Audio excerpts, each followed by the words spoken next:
जिला अस्पताल में सफाई एजेंसी का फर्जीवाड़ा मंगलवार को सामने आया। औचक निरीक्षण के लिए पहुंचे डीएम अरविंद मल्लप्पा बगारी ने गंदगी का अंबार देखने पर सफाई कर्मियों की गिनती कराई तो पूरा मामला खुल गया। कागजों में 23 सफाई कर्मी नियुक्त थे, जबकि मौके पर केवल 9 ही मिले।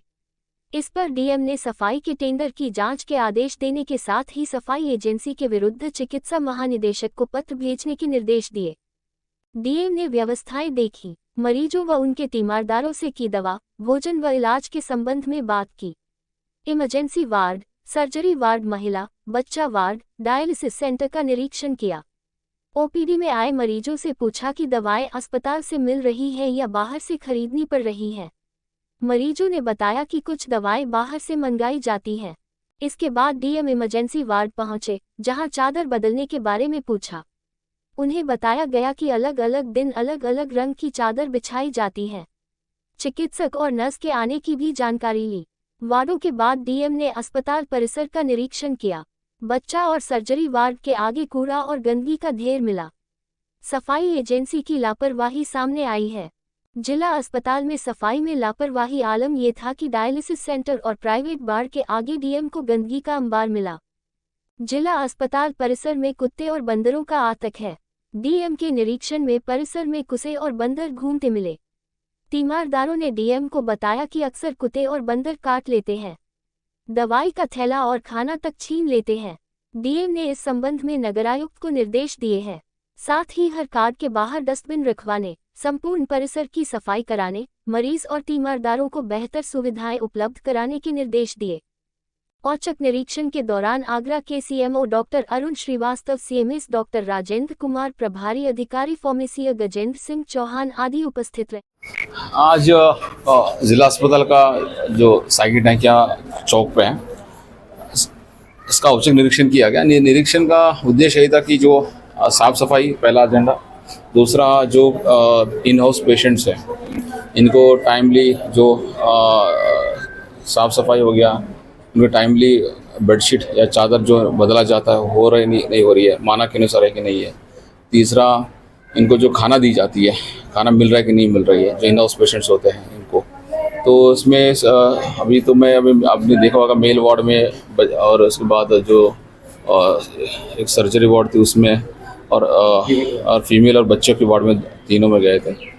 तो बेसिकली इनसे पूछा गया टाइमली खाना मिलता कि नहीं मिलता। मैं इंडिपेंडेंटली तीनों से पूछा, तो तीनों ने 3-4 पेशेंट से पूछा हर वार्ड में। तो आप भी थे इस मौके पे, तो उन्होंने अवगत कराया कि उनको खाना मिलती है लगभग 11 और 11:30 के बीच में, और टाइमली, और उसके बाद दिन शाम को मिलती है। तो आज भी उनसे पूछा, एक अम्मा से भी पूछा, आपने देखा होगा, जो पीतम सिंह नाम है इनका, जो अम्मा का नाम क्या था, कमला देवी थी, लगभग 75 ईयर्स एज की थी। उनका जो हस्बैंड हुआ, उनसे पूछा तो उन्होंने बताया कि टाइमली मिलता है और हर दिन चादर बदला जाता है। और ये उन्होंने बताया कि उसमें रंग लिखा हो, रंग के अनुसार चादर बदलते हैं। हम 5 दिन से हैं, उन्होंने बताया। तो बेसिकली यही है। एंड और कुछ जो डस्टबिन की ज़रूरत है, एंड अभी जहाँ कुछ सिविल वर्क की ज़रूरत है, उसको अभी रोगी कल्याण समिति से या अन्य से इसको टिकअप किया जाएगा। अस्पताल के अंदर 15 साल से कुछ काम कर रही थी, बाहर निकाल दिया, और उसमें बेबी रानी हो रहा है, जो कि कैबिनेट मंत्री ने हस्ताक्षर किया है। आपको चिट्ठी लिखी, तो इन्होंने जो मैम ने जो लिखी है चिट्ठी, उसके परिप्रेक्ष्य मैंने इनसे जो डिटेल्स मांगा हूँ, और जो पॉलिसी के अनुसार है, पॉलिसी के अनुसार हमें इसको डिसीजन लिया जाएगा। ठीक है, इसमें क्योंकि हर चीज़ के लिए पॉलिसी है, सिस्टम है, एंड नियम कानून है। उसके अंतर्गत किसी को इनजस्टिस होने नहीं देंगे। अगर पॉलिसी में है तो इसमें हम भी पॉलिसी से बंधे हुए हैं, सब लोग बंधे हुए हैं। और पॉलिसी के विपरीत किया गया तो वो सरी की जाएगी।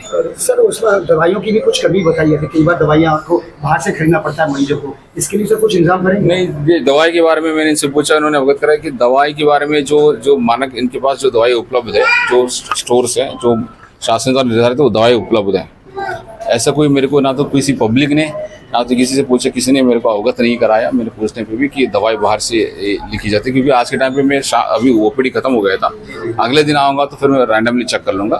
ओपीडी में जो ओपीडी के लोग बता सकते हैं, मगर इसमें जो अभी मैंने बात किया, किसी ने ऐसा कोई शिकायत नहीं की है। कई डॉक्टर्स अभी भी बाहर की दवाइयाँ नहीं, वही मैं बोल रहा हूँ कि मेरे को अभी कोई किसी ने शिकायत नहीं की है। एंड जिसने भी मैंने अभी बात किया अभी, क्योंकि आज समय लगभग 2 बजे के ऊपर आया था मैं ऐसे औचक निरीक्षण में। तो जब ओपीडी का एक और बार सघन निरीक्षण करेंगे, ओपीडी में लोगों से बात करेंगे, फीडबैक लिया जाएगा। ऐसा कोई लिखा जा रहा है तो सख्त कार्रवाई की जाएगी, अगर हमारे पास वो दवाई उपलब्ध है तो। जैसे जिला अस्पताल के अंदर डॉक्टर से परीक्षण करते हैं मरीजों का जो आती है ओपीडी के अंदर, लेकिन यहाँ पर एमआर भी बैठे रहते हैं, वो भी दवाइयाँ लिख देते हैं मरीजों के लिए। इसको जो आपने कहा है, इसको संबंध में सीएमएस से भी मैं इसमें रिपोर्ट इसके संबंध में अपना जो भी है फैक्ट्स अपना तथ्यात्मक में रखे, बात रखिए। इसके अतिरिक्त इसको एक जो सघन निरीक्षण होती है, इसी से ये मामला सामने आएगा। इसको भी निरीक्षण करेंगे, जो आपकी बात लिया है संज्ञान लेके, फ्यूचर में अवश्य कार्रवाई की जाएगी। तो यहाँ पर बंदरों का